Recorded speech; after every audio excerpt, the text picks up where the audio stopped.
Could you Hello. present? Tell again. Yes. I can hear. Yes, I saved it, but the entire thing has gone here. Okay, no problem. No problem. No problem. No, Anybody else? no. No, no problem, ma'am. No problem. How do I recover it? I was using Libre. LibreOffice. Okay, no problem. Okay. You have Windows 10, right? Uh-huh. Okay. Open your LibreOffice and then there go to open. File open. Try doing that thing. Share your screen so I can guide you better, ma'am. Okay.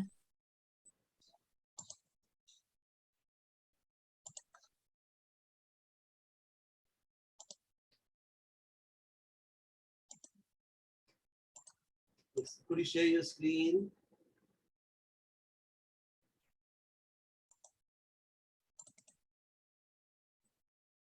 Yes, right.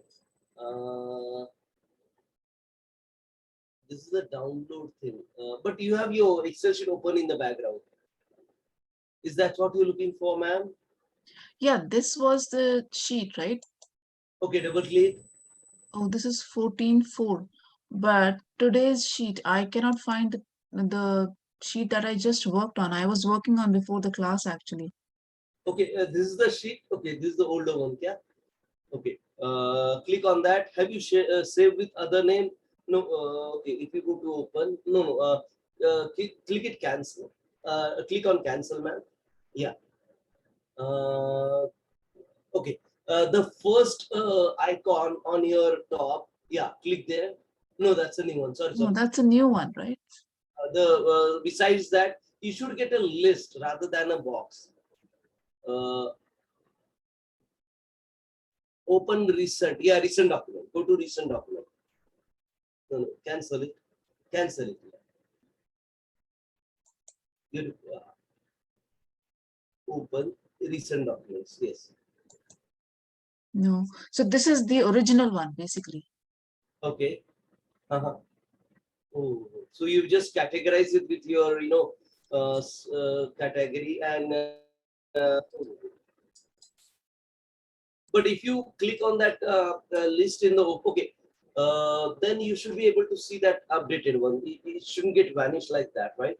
Unless you deleted I it by. mean, so when I actually shared my screen, I had so many sheets, right? For every month, it was there was there. It is just the original Right, right, right. because I had made for every month. I had categorized according to this category. Everything is gone. I don't know where.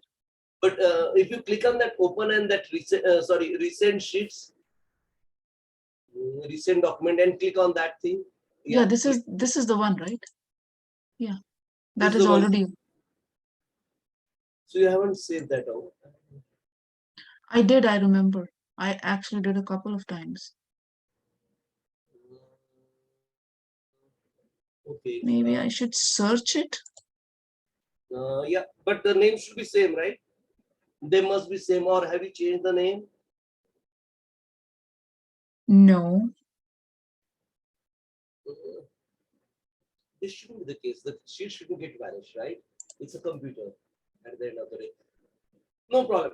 Have a look and we can. Yeah, I will actually do that. No problem. Chalega. Anybody else have done these things?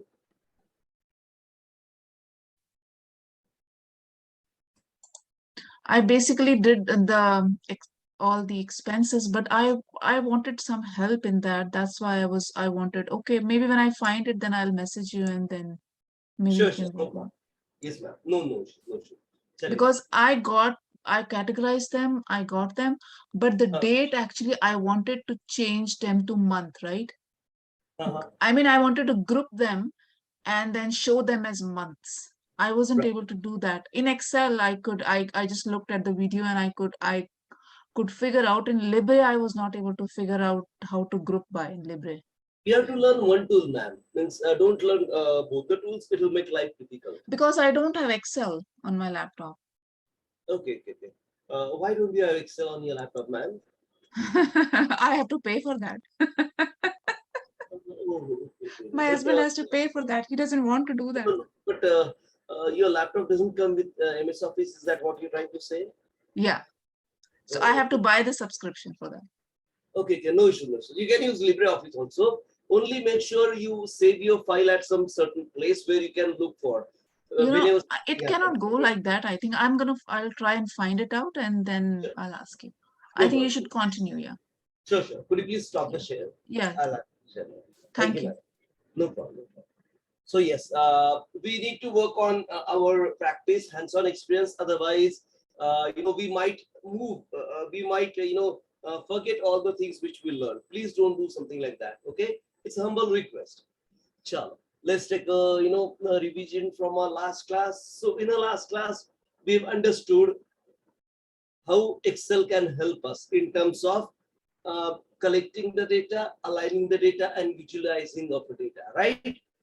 To have a look at or to revise, let me play that video of 20 Excel sheet again, so that we will understand how better Excel can help us in a given scenario, right?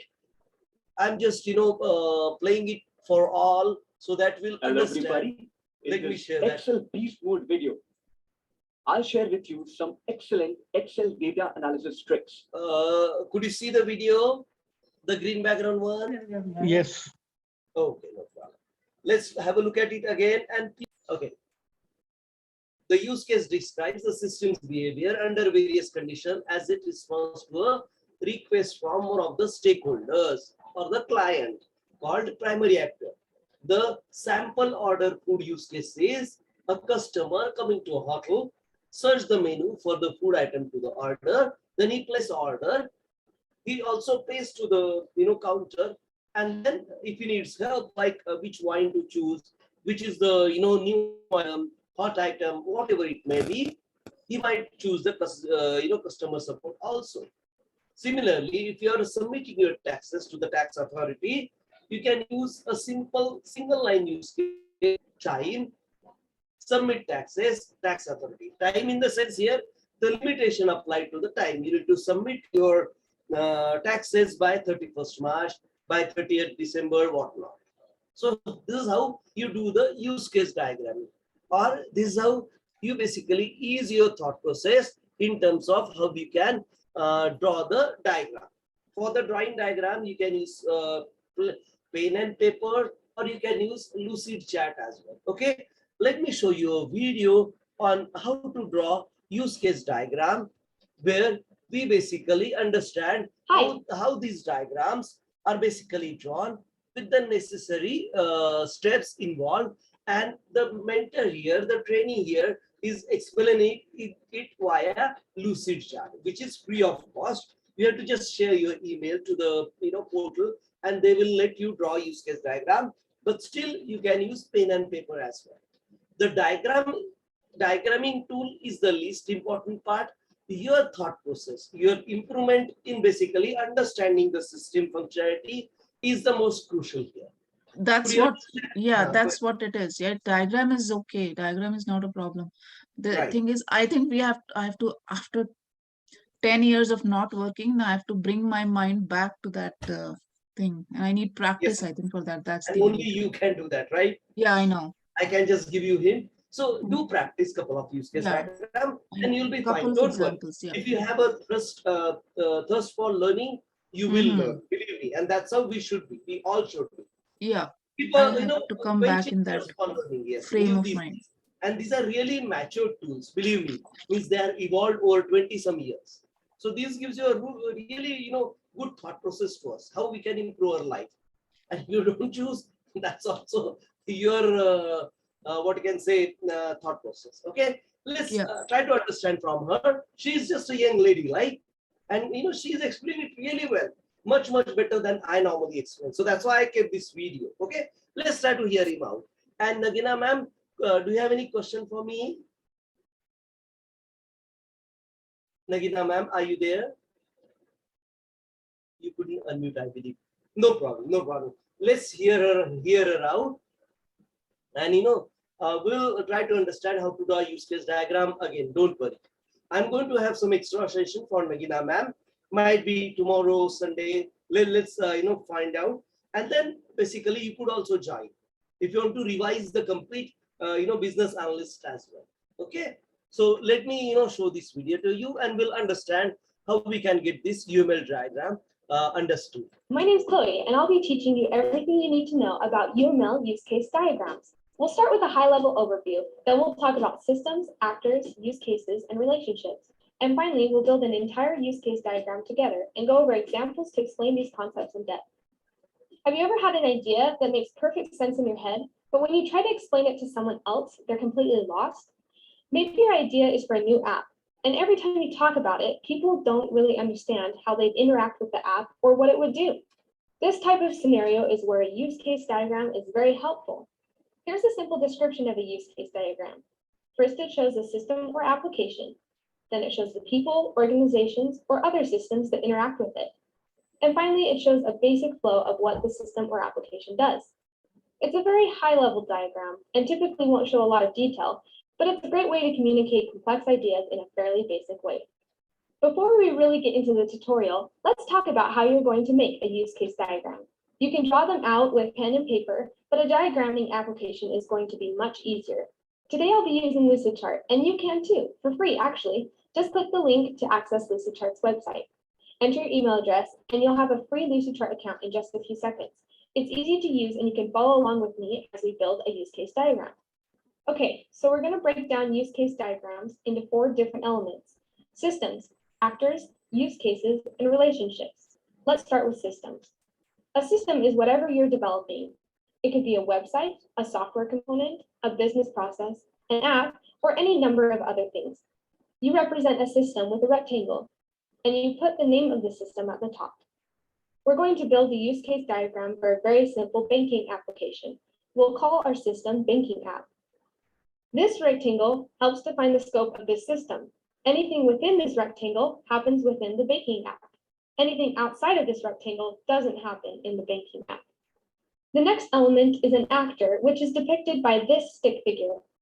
An actor is going to be someone or something that uses our system to achieve a goal.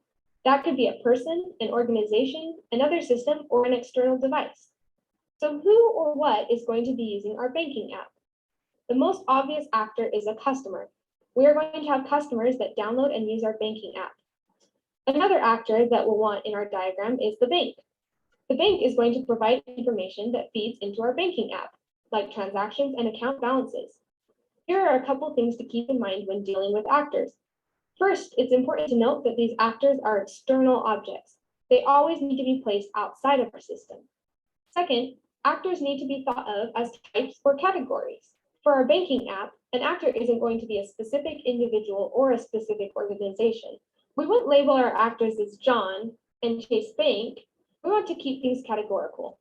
So right now we're saying that both customers and banks are going to use our app. And this brings up the topic of primary and secondary actors. A primary actor initiates the use of the system, while a secondary actor is more reactionary. So in our example, which actor is primary and which actor is secondary? The primary actor is customer. The customer is going to initiate the use of our system. They're going to pull out their phone, open up our banking app, and do something with it. Bank, on the other hand, is a secondary actor. The bank is only going to act once the customer does something. If the customer goes on the app to see how much money is in their account, only then does the bank engage with our system to provide the balance. Primary actors should be to the left of the system, and secondary actors should be to the right. This just visually reinforces the fact that customer engages with the banking app and then the bank reacts. The next element is a use case, and this is where you really start to describe what our system does. A use case is depicted with this oval shape, and it represents an action that accomplishes some sort of task within the system. They're going to be placed within the rectangle because they're actions that occur within the banking app. So what is our banking app going to do? We're going to keep things very simple. Our banking app is going to allow a customer to log in, check their account balance, transfer funds between accounts, and make payments towards bills. So if this is what our banking app does, we're going to have use cases that describe each of those actions. We'll have a use case called login, another called check balance, another called transfer funds, and finally make payment. You can see that each of these use cases starts with a verb and reinforces an action that takes place. We also want them to be sufficiently descriptive. If this use case just said transfer, that'd be too vague. Finally, it's good practice to put your use cases in a logical order when possible. That's why we put login at the top. That's the first thing that will happen when a customer uses our banking app. The final element in use case diagrams are relationships. An actor, by definition, is using our system to achieve a goal. So each actor has to interact with at least one of the use cases within our system. In our example, a customer is going to log into our banking app. So we draw a solid line between the actor and the use case to show this relationship. This type of relationship is called an association, and it just signifies a basic communication or interaction. A customer is going to interact with the rest of these use cases as well. They're going to check balance, transfer funds, and make payment. So we'll draw solid lines out to each of those as well. Secondary actors will also have relationships. Remember, each actor has to interact with at least one use case. So which use cases will the bank interact with? When a customer wants to check their balance on the app, the bank is going to provide the correct amount. Let's draw a line between bank and check balance. Similarly, when a customer wants to transfer funds or make a payment, the bank is going to follow through with those transactions.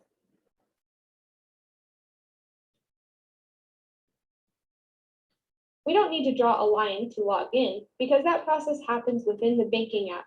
There's no need for the bank to actually get involved with the login process. There are three other types of relationships in addition to association. There's include, extend, and generalization. Let's build out this diagram with additional use cases in order to explain these types of relationships. When a customer types in their login information, our banking app is going to verify the password before completing the login process. But if the password is incorrect, the banking app is going to display an error message. So let's create two new use cases for verify password and display login error. When a customer wants to transfer funds or make a payment, our banking app is going to make sure there's enough money to complete those transactions. So we'll also create another use case called verify sufficient funds. And finally, when a customer wants to make a payment, our banking app is going to give them the option of paying from either their checking account or their savings account. So we'll create two more use cases called pay from checking and pay from savings. Let's circle back to this verify password use case and talk about relationships again. How does verify password relate to the rest of the diagram?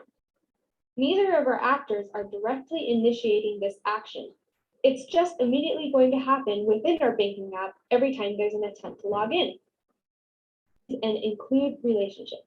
An include relationship shows dependency between a base use case and an included use case. Every time the base use case is executed, the included use case is executed as well. Another way to think of it is that the base use case requires an included use case in order to be complete. When you have an include relationship, you draw a dashed line with an arrow that points towards the included use case. So in our example, login is the base use case and verify password is the included use case. Every time a customer logs in, our banking app will automatically verify password. This login use case won't be complete unless verified password is complete. So we draw a dashed line with the arrow pointing towards the included use case, and we write include in double chevrons. The next type of relationship is the extend relationship. An extend relationship has a base use case and an extend use case. When the base use case is executed, the extend use case will happen sometimes, but not every time. The extend use case will only happen if certain criteria are met. Another way to think of it is that you have the option to extend the behavior of the base use case. When you have an extend relationship, you draw a dashed line with an arrow that points towards the base use case. In our example, login is a base use case and display login error is an extended use case. Our banking app won't display a login error message every time a customer logs in. This will only happen once in a while when a customer accidentally enters an incorrect password. Since this is an extend relationship, we draw a dashed line with an arrow that points to the base use case and write extend between double chevrons. Hopefully, this thoroughly explains the difference between include and extend relationships But just in case, here's a very basic example to help differentiate between the two. If you sneeze, you will close your eyes. That's an included relationship because it's going to happen every time.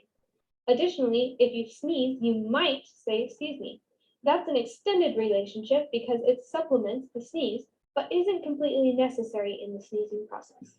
Just remember that include happens every time, extend happens just sometimes, Ankita, and don't mask forget ಹಾಕೊಂಡು ಹೋಗ್ಬೇಕು ಮಗ directions. mask. One quick thing to note is that multiple. Hello. Yes, go ahead. You have a question for me, ma'am? Hello. So I had a question with regard to this primary actor and secondary actor. Can there be multiple primary actors which are working with the system, interacting with the system? Yes, but we normally draw a diagram for a single primary actor because then otherwise we'll get confused, right? If you talk about customer here, right? So customer is basically account holder or a new customer. Okay. But there are two different customers. So what I'll do, I'll have two different diagrams. One for the, you can say, registered account holder, other for the unregistered customer. And I might have different, use case diagram because, non-registered customer has to first submit his photo, address proof, this proof, that proof, and then he'll basically able to log in, right? Yes. The functionality he uses are totally different from this customer. So that's why for every primary actor, we should have separate use case diagram. Okay. Another, yeah, we normally have just one single primary actor whenever we draw a use case diagram. There could be multiple secondary actors, but only one primary actor. That's the thumb rule we follow. Okay, can anybody stop you? No, but this is the discipline. This is what the unified communication is all about. Unified in the sense we've understood the discipline and now we are communicating it that way. So that's why these are the thumb rules which we have, understood and we follow. Okay. Does that answer your question, ma'am? Yes, I understand. And this is basically a very complex application, but this is a very high, like simplified diagram for now. But eventually this also will be broken down into multiple use case diagrams as well, right? That's right. Normally you can you draw 2 or 3 use case diagrams. Okay. In a group of system where there's a complexity of understanding. Okay. And whenever you give this knowledge transfer to others, they drive multiple use case. They draw multiple use case diagram for each and every functionality. Yes. You also can't do that, but that's too much of it, right? Yes. And we normally have per project a couple of weeks to basically get the SRS complete. So that's why use case is one of the prominent part.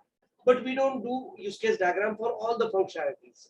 Well, in some company it might be a practice, but I have never come across such company. So we normally draw use case diagram for a complex requirements. That's all. Okay. Okay. Sure. Got it. Let's try to understand the relationship so that you'll get much detailed information on why and how part of it. Sure. Thank you so much. Base use cases can point to the same included or extended use case. For example, both transfer funds and make payment are going to point to verify sufficient funds as an included use case. We want our banking app to make this check every time either of these base use cases occur. You don't need to duplicate the verify sufficient funds use case. The simpler your diagram, the better. The last type of relationship we'll discuss is generalization, also known as inheritance. When you make a payment from our banking app, you can do so from either your checking account or your savings account. In this scenario, make a payment is a general use case, and pay from savings and pay from are specialized use cases. You could also use the terms parent and children. Each child shares the common behaviors of the parent, but each child adds something more on its own. To show that this is a generalization, we draw this type of arrow from the children up to the parent. You can have generalizations on use cases like we have here. You can also have generalizations with actors. In certain scenarios, you might want to distinguish between a new customer and a returning customer. You can make them both children to a general customer actor, which would allow you to have certain behaviors or qualities unique to each of these children. One last shape that we'll quickly talk about is a use case with extension points. You can see an example here. The name of the use case is above the line, and then there are extension points below the line. Extension points are just a detailed version of extend relationships. This use case shows that a customer can set up their profile in our banking app. And then these extension points show us that when a customer is setting up their profile, they'll have the option to navigate to a couple different screens. If a customer is confused, they can go to Profile Help. And if they want details regarding their private information, they can go to Privacy Info. Those extension points branch off to extended use cases. Go to Profile Help and show Privacy Info. We can even add a note to show what sort of conditions would lead to these extension points. Now we have a complete use case diagram with various elements that help explain what our banking app does. This is a very basic example, but remember that even complex systems should be restricted to a simplistic visualization of functionality, behavior, and relationships. If you'd like to take a closer look at this example, click on the card in the upper right-hand corner. You'll find this exact banking app example plus several other examples and resources. Thanks for watching this tutorial on UML use case diagrams. Please subscribe to our channel to see more helpful tutorials. Leave a comment. I'll share the link of this video in our group so that you can subscribe if you want to. You can, check out the comments, check out the other examples as well. Okay, so let's come back to our session. And yes, anybody have any question for me at this moment? No. Okay, I'll share the link for these, these two chats as well whenever we, complete these things. Okay, does that answer your question through UML diagrams, ma'am? Yeah, it's all clear, but I just need practice. That's it. Yes, that's Yeah. you have to spend some time. No problem. Yeah. Okay, now let's move on to another, most repetitive documents we create. It's called minutes of meeting. You might have heard, like 1,000 times I speak about these minutes of meeting, and where we normally collect the list of requirements from. So minutes of meeting is a document which we create whenever we meet somebody, right? Let's say, as in our normal scenario, normal example, me working for Infosys as an analyst, go to visit State Farm office with my sales manager, where he or she basically meet to VPHR first, who shares about how he has a problem with the attendance management system. So he described, there are lots of proxies, lots of challenge of, getting the data filtered, lots of challenges of, people doing multiple signatures of the previous day, the next day, or the proxies like, somebody other's signatures on the column and so on and so forth. So he wants to have something automated so that if an employee walks in during the night or hours, the supervisor doesn't need to be there, right? So how it can be helped to automate those things. And then he have offices in 16 countries, 16. So how can you centralize the whole database so that if a Spanish employee comes to North American region, he will be carry forward his leave and everything, right? So for that matters, what we do, we are building a central system which is deployed on the cloud, right? And when you deploy the cloud, it can be accessed via mobile, palm top, laptop, desktop, and every smart device in the world. And that's why we are going to apply some solution to this requirement. But this requirement come from these discussions or the meetings, right? So for each and every meeting, we create a minutes of meeting document. Normally, this is a simple Word file. I'll share the template with you as well. But there could be Excel file as well, or a LibreOffice file as well. Depending upon the organization you work with, according to their policies and procedures, we use these templates, and every office provides a template of minutes of meeting with you. So whenever you join TCS, Cognizant, Wipro, whatever organization, they'll provide a template of minutes of meeting. So here we need to understand what it contains, and there could be some plus and minuses that could happen. So whenever you join an organization, they will give you a template. And believe me, I'm there to help you out to understand all these templates due to the project support. So whenever you start working with an organization, there could be a requirement of a understanding of how that MMM should be filling the filled in. This is basically kind of like filling the blanks, right? So let's try to understand. Minutes of meetings is an official summary of what happened during a meeting. Simple enough. As we normally already discussed, we normally record the meeting. If you're using Google Meet, if you're using Zoom Meet, you just record, right? Let me check out if I have the recording on. Yeah, I have the recording on. So each of these meetings got recorded. That's a generic thumb rule. Why we record this meeting? Just to make sure we shouldn't miss any requirement. Because if you miss a requirement, the project might go for a toss. The work which we're going to accept in terms of services, project, solution, whatever you're going to build, construct for a client needs to be understood with completeness, right? And how do you make sure that completeness is there? Because you're recording it audio file or a video file, whatever, or the infrastructure allows you. And this is already, the company will train you for this wherever you join. Infosys with Protesius, they will have something called employee induction workshop or a consultant induction workshop. There, they will guide you which type of templates you're going to use, what is their quality policy. Quality policy in the sense set of rules and regulation which you need to follow whenever you are working with that organization. So there, they will give you a details of where to find the minutes of meeting template, or they will email you separately as well. Depending upon every company's working, these things differ a bit. They serve as an outline or a written record for anyone enabled to attend and use for future reference. The future reference is really important part here. This is why we call it auditory artifact.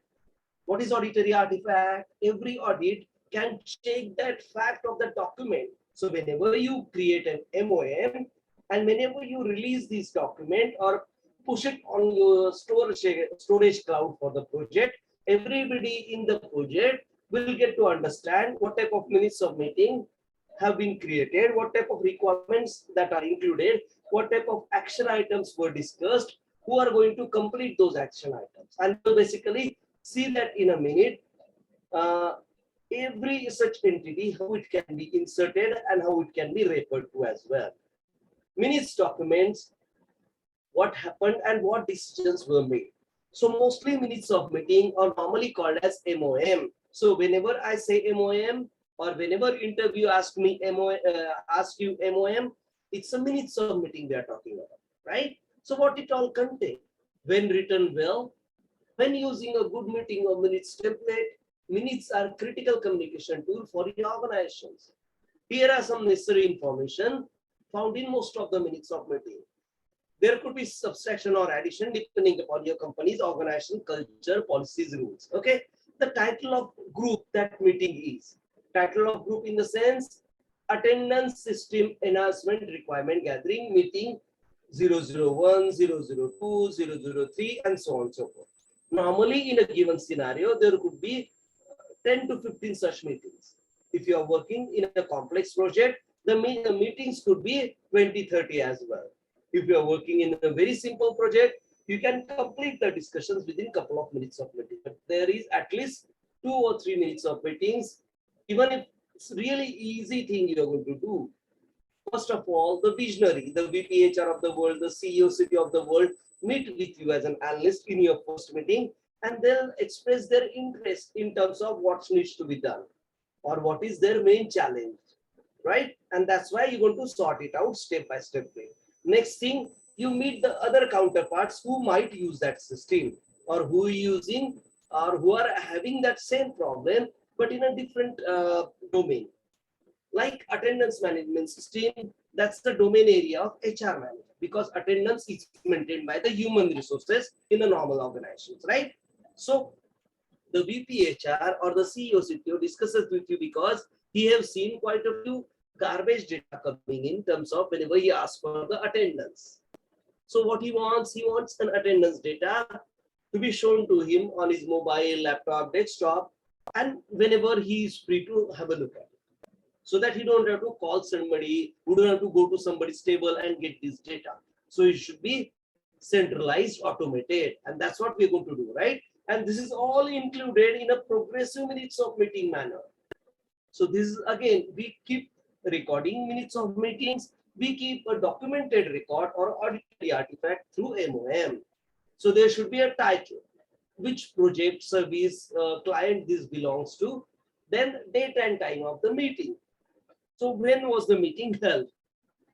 15th April, 9 a.m. 2022, and so on so forth. Then where is the venue? Is it online meeting, Google Meet, Zoom Meet, this meet, that meet, meeting in a bar, meeting at a restaurant, meeting on the garden? Even for analysts, we do wine and dine quite often, depending upon the various, convenient time and places for the client. We do solutions for our client, right? We do projects for our client. We do services for our client.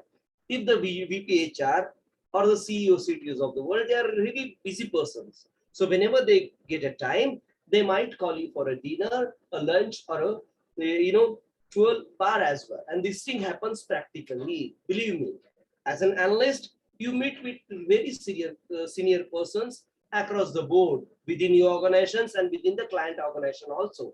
And that's why this job is really, really appreciating awarding.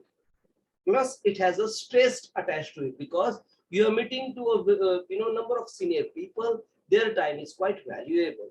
So you couldn't ask lame questions. It should be stick to the point. Ask the questions which are very relevant to the nature of the work. Okay, that thing we need to keep in mind. So whenever we do hands-on workshop, we will re-repeat these things, how to make it more relevant questions, how to keep yourself concentrated for a given collecting the minutes of meeting as well. Okay, then who is attending the meeting? Who all have attended the meeting? First of all, who called the meeting?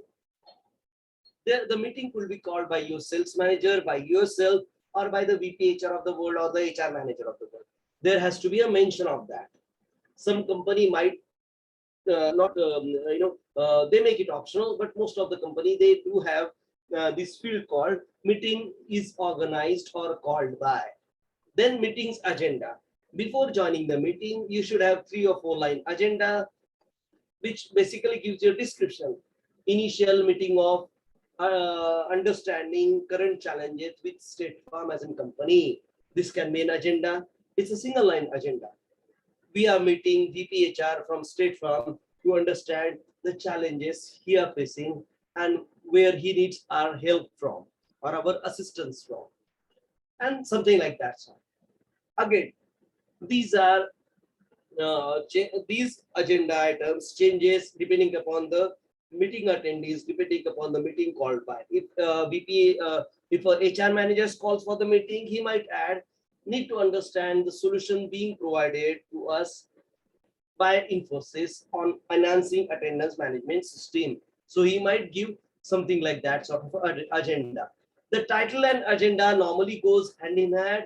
Title is a short title of the agenda, but agenda is a complete descriptive manner where you have 4 or 5 sentences describing what the meeting has been called for, what decisions are being made, and who are the decisive authority throughout the meeting.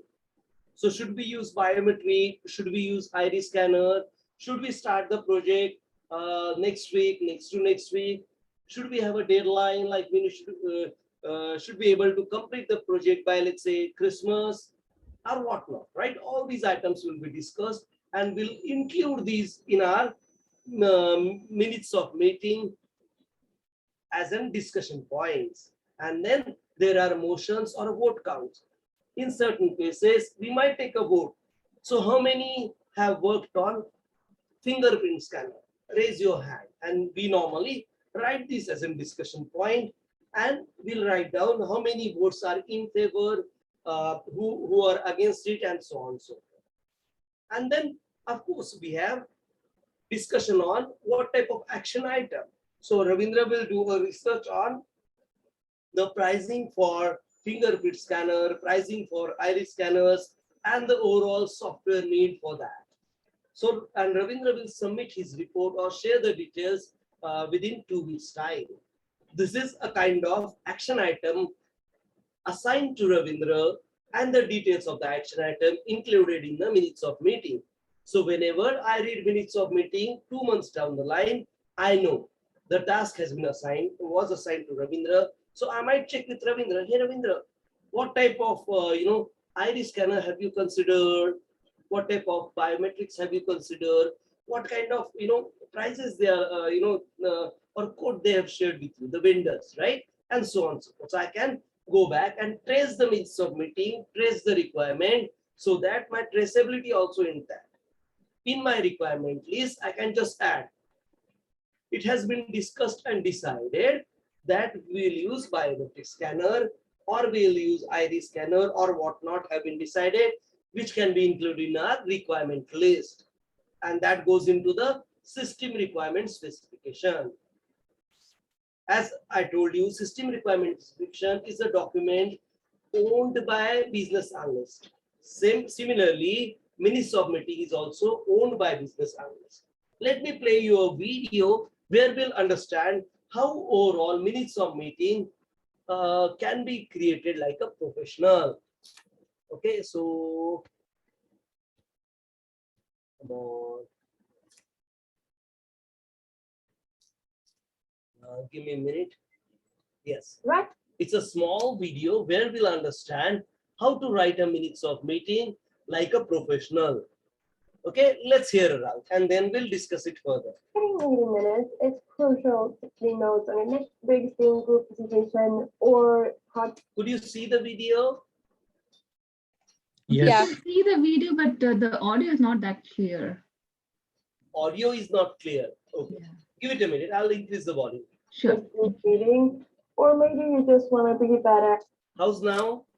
Is it better? Yes, better now. at writing meeting minutes in general. Well, for both of these cases, this is the video for you. I'm also including some meeting minute examples, so stick to the end of this video to make sure that you actually see those. I would say that there are basically 4 different steps that you go through when you write meeting notes, which I would say is preparing in advance for the meeting, actually writing the notes, rewriting the notes to make sure that they are readable, and then storing or sharing it or whatever you want to do with them after the meeting. So starting with preparing, you should be prepared in advance to make sure that you can write effective notes. Just a couple of minutes of preparing in advance can make you look so much more professional and make everything go so much smoother. So I would say that the first step is just to write the agenda. Most good and professional meetings have an agenda, and you should probably do the meeting based on that agenda. So you can put it in the meeting notes in advance so that you know the structure for the whole meeting. The next step I would say is to prepare some kind of template or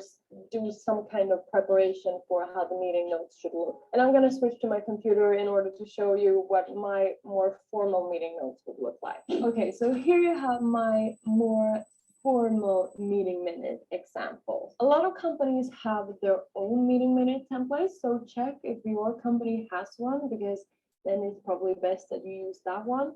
But if you don't have one, this example is really simple and easy to create.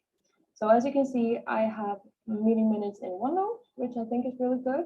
The first thing you should do is to have a title for the meeting minute. This date is really good to use in OneNote, because then you can just change the date there and the time, and then you have the date and time ready available. You should have both a title and a date. Then you should also have a list of participants if it's a more formal meeting. If you want to, you can do a list just as I have, so you can check the people. You can do it simply by just having this list and go to the discuss with person checkbox. It's really good to have the agenda written out. If there has been an agenda sent out to the meeting in advance, you can just add that there. And then it's really simple to see all the points that were discussed during the meeting while just skimming over the notes. If there's been a PowerPoint presentation to the meeting, I usually like to add a link to it so that it's simple to find it and goes quickly. Then, of course, you should write out any decisions that were made during the meeting. and any notes regarding that decision. If there's something that needs explaining, add that into the decision notes so that you know the rationale behind why the decision was made. And of course, any actions that needs to be done after the meeting, anything that is in regards to what's going to be done in the project, simple things like John Doe is going to send Jane Doe the template for how to do the work. All those small tasks, add them into the actions, write which person is responsible to complete the action and what the deadline is. While you're writing the notes, I would say just use this notes field where you have the headline. I usually do the headlines as the agenda items. That way it's just simpler to follow along. And then after the meeting, it's really good to write some kind of summary about what was said, just highlight the most important things that were discussed during the meeting. So jumping into how to write more casual meeting notes, I usually just do it like this. I also write the title of the meeting and then of course the date and the time. And then I have this simple system. I use built-in functions of OneNote basically to see what actions need to be taken, any decisions made, and any like questions for me to look up. And the way that I do it is that I just have the notes. I usually divide it up based on the agenda items as usual, because it's just the simplest way to do it, guys. It's so simple. And then I just write any text, and then as soon as someone comes with an action, I just click Control-1 because that's the shortcut for the to-do. And then I'll just write that John, please, and then some kind of goal date. There you go. Not any more difficult than that. Okay, so the actual writing. I would say that writing digitally is so much better than writing in an analog way, because you probably write the meeting in order to be able to share them or store them or something like that. And that is so much easier to do if the meeting notes are digital. In some cases, there's probably better to write on paper, like if you're going to an interview or something, or holding an interview, it might not be so nice to throw up a computer in the face of the other person, but still, I would say we're so used to using our computers, so it's so much better to just take the notes digitally from the beginning. It also saves you a lot of time when rewriting them. When you're actually writing the notes, there are a few things that I believe that you should focus on when writing. And those are, first of all, any facts that come up in the meeting, like the project will be delayed by 2 weeks, or that the client has contacted one of the people in the meeting asking for a status update. Those types of things, facts or things that have happened, those are really good to write down. Then any problems that you're facing, because it's really important to list those and share them so that everyone is aware of them and can help everyone else to solve them. One of the most important things to write down are the decisions that are made in the meeting, especially if the meeting is based on some kind of decision forum, like a steering group or some kind of leadership meeting. If you're a project manager, you know that the decisions are basically the most important thing, and having them written down is also really important so that you can share that this is what we agreed on. Because people forget so easily why you took that decision and that the decision actually was made. So yeah. You should also focus on writing down any actions or next steps that you're planning on taking, any actions that come up during the meeting, that the person should send a document, or that person Y is responsible of contacting the client again. All of those things should be written down with a clear deadline in order to make sure that they do them. And then also any questions and answers, because if one person is asking a question, then probably a lot of other people are wondering the same thing. So capturing the question and capturing the answer to that question is also really good to have in the meeting notes. When you're writing the notes in the meeting, you should try to capture as much as you need in order to rewrite the notes and for them to be understandable, but not include all the stuff in between. And this is really hard if you're just starting out, but it gets easier with experience. And if you make sure to focus on those 5 things that I just said, facts, problems, decisions, actions, and questions and answers, the meeting notes will be much more summarized and comprehensive at the same time. The rewriting step is really important, but I think a lot of people skip this, especially if the meeting notes are only for yourself. But the thing here is that when you're writing notes in the meeting, you will be writing quickly, and you might writing spelling errors, and you might write something that is based on how people talk and not how you would write in text. And that's a big difference. At least for me, my sentences are not complete sentences when I've just written the meeting notes. I really need to rewrite them in order for anyone else to understand them. So you need to read through your meeting notes, clarify anything that is unclear, spell check everything. You should always rewrite the meeting notes as soon as you possibly can after the meeting, because then you have everything fresh in your head, and it makes it so much easier to remember what people actually meant with what they said. Also, try to summarize everything as good as you can, because no one is going to read long meeting minutes. They're probably just going to read the basic facts and the summary and some specific things if they're actually looking for something.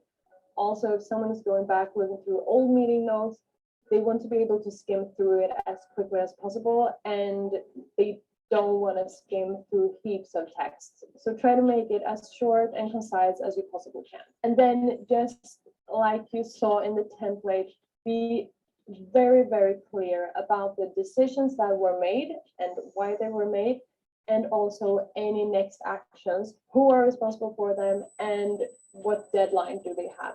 Make that super clear so no one can misinterpret that. When you've rewritten the notes, then it's time to share and store them. So you can do this in a couple of different ways. I would say if it's a casual meeting, I would probably just lift out the decisions and the actions and maybe a few information points, and just stick them in an email and email the people that were at the meeting, and then they get the notes in an email format. If it's a bit more formal, you probably want to have those meeting notes collected somewhere, like in a team site or a SharePoint site, so that everyone can read them when they need to have that information. Also, when you store the meeting notes, I would say to try to keep it in a format that is easily searchable. So that is not Word. If you have your meeting notes in a separate document, it will be really hard to search for the content that is in that document. So I usually prefer to write my meeting notes in OneNote because it's easily searchable. Everyone can access the OneNote and add it into their own OneNote. And there's also OneNote available on Teams as a separate page. I hope you learned some new tips and tricks for how to write meeting notes and found the meeting note examples interesting. If you're interested in more work-related tips, make sure to subscribe to my channel and watch this video next. So, we understood the second opinion also, how minutes of meetings are really helpful for requirement gathering, right? I'm going to share a template with you, or I'll basically open it for you right away, and we'll take it one by one. Again, these are from my previous experience, right? So here what we are trying to do, we are trying to understand how different minutes of meetings are used by many others, or how we can use them in our day-to-day life as well. Let me, yes. I'll show you an Excel template first, and then we'll have a look at a Word document template. Okay. Now, a simple, let me share this thing with you. Yes, this is an Excel-based, minutes of meeting template. Did you see these things? Could you see my Excel sheet? Yeah. Attendance management system for State Farm. Third solution conceptualized Google Meet. It was on 3rd March 2022. The author was Shailesh Arya, business analyst, Infosys. Attendees, Shailesh Arya, and so on and so forth. Agenda, review, approve last minute's meeting. That's the normal standard point whenever you have subsequent minutes of meeting. Analyzing from different flow of employees and reporting, different offices to be covered in phase 1. They might have this project in multiple phases. So in phase 1, they've decided to cover few, then so on and so forth. the project coordination nomination from State Farm as well as Infosys side. Steering committee formation. Steering committee who will approve sanction. Weekly approval for a project review. So how we could, review the project on weekly basis. Okay. And this is a simple minutes of meeting I kept here. Let me try to find out another templates,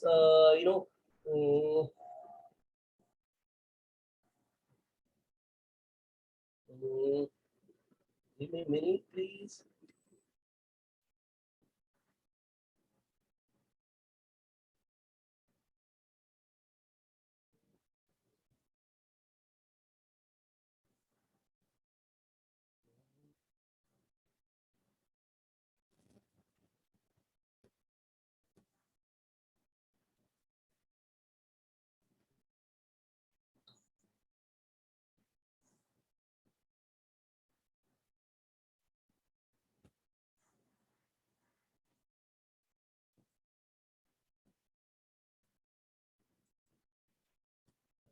Why I couldn't find it out.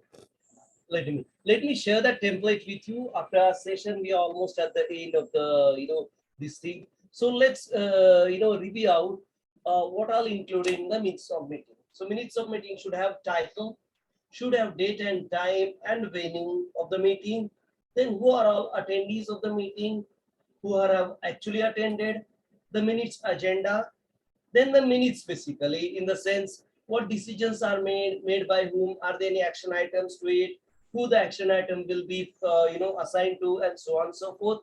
Motions and vote counts, if we did any counts, any questions answered or added to the minutes of meeting, right? And that's what basically make sure you understand as a minutes of meeting. The sample MOM, these are the total items which could have an included as a part of minutes of meeting. First one, project name, company name, title of the meeting, description of the meeting or agenda of the meeting, MOM, author name, designation, role, meeting attended by with name, designation and role, agenda, points discussed, action item by name, designation, role, target dates, reviewer if any, optional MOM shared by, achieved by, reviews and approves, and the next meeting if at all planned. So these are the total contents of minutes of meeting. Again, I'll repeat, there's no fixed format. Whenever you join an organization, they'll have their own way of sharing minutes of meeting templates. So let me share the couple of minutes of meeting template so that you'll understand how different the minutes of meeting. It can be of a simple black and white. It can be colorful as well. I've seen really good colorful minutes of meeting template also. I'll share one of them as well with you. So don't worry. I'm going to share it with after our session. Anybody have any questions on minutes of meeting with me? No. No. We might have discussions on use case diagrams in the minutes of meeting. We might have discussion on the client's time facing requirement, like if that client have certain things to be done before certain days, those are also included in the MOMs, and those are really crucial for discussions and approval purposes, right? Okay, and within next session, we'll start understanding the high level diagram. This is one of the most crucial part. High level diagrams make ourselves basically actually conceptualize the solution, right? So this is one of the most critical stuff we do as a business analyst. This is also a part of system requirement specification, SRS, right? So yes, let me take your leave right now, unless you have any questions here. Anybody have any questions till this point? No. No. For you, Nagina ma'am, let me share those training details Excel sheet with you, and you can understand how many sessions we had, how many sessions you have to go through, and I'll share the review lesson sessions link as well. We have 2 review sessions for the latest joinees as well. Okay, so you can have a look at those 2 sessions, and it will be hardly 3 hours or more than that, so that you'll got an idea what all we covered. And we might have a session, let's say tomorrow similar time, or might be in the morning, whenever you are comfortable, and we'll go quickly over what are all already covered, and you'll be in sync with everybody else as well. Does that make sense, Nagina ma'am? Sure, ma'am. Thank you. Thanks a lot. And thank you all for your time. Excuse me, good sir. time. We have a Yeah. sir. We have a class on Saturday, right? Yes, we have a class on Saturday. That's right, ma'am. So let's Okay. meet on Saturday. So yeah, day after tomorrow we'll have our class. No problem. No problem. Yeah. Yeah. Oh, I might not be able to attend it, just to let you know, because I'll have some I mean some work, renovation work No. I until can that understand. time. Yeah. So I might not be able to attend it. Or do you want to cancel Saturday class or have a long weekend? What do you feel? Should we Yeah, meet it's a again? long weekend also. So that's why I Yeah, called the yes, I can renovation understand. people. What I'll say, if you meet directly on 19th, there's lots to done, right? I'm going to share minutes of meeting, the use case diagram, as well as Excel. There are 3 homeworks to be precise. Yeah, Let's I do think one. that's a good idea. Yeah, let's take a leave on Saturday. Let's meet again on 19th. That's Tuesday. Even I'll get time to discuss with Nagina ma'am also, and bring up her to the speed. I'll mention our communication. So if at all anybody wants to join that, I'll be happy. No problem there, right? So what is the homework, sir, this time? Come again, ma'am. Yeah. First one, use case diagram. Draw any use case diagram where you can show your caliber, minutes of meeting, and what's the other thing? The Excel? Yeah, the Excel sheet, the home expense Excel sheet, where we'll understand how the expenses are being tracked. I don't want to know your exact number, but you have to just make sure how to do that, right? So the idea is important here, not the content. But of course, if you try with actual content, you'll get an idea how to control the expenses, or how we can understand the trend analysis here both as well. Does that make sense to everybody? Yes. Sure. Okay. So Thank let's meet on 19th Tuesday, 9 p.m. EST. And with Nagina ma'am, I'm going meeting throughout this weekend, and I'll post the timing in the group as well. So if anybody wants to join, feel free to join. If you have any question, do WhatsApp me. You can put it in a group, and we'll discuss it in the next session or there and there as well. Okay. I'll share the link of the videos or whatever I showed you, so you can comment, subscribe, or learn more as well. Okay. Thanks a lot for your time. Have a great weekend. Thank Bye-bye. you. Take care. Thank you. Most welcome. You. Thank you. Bye. Bye.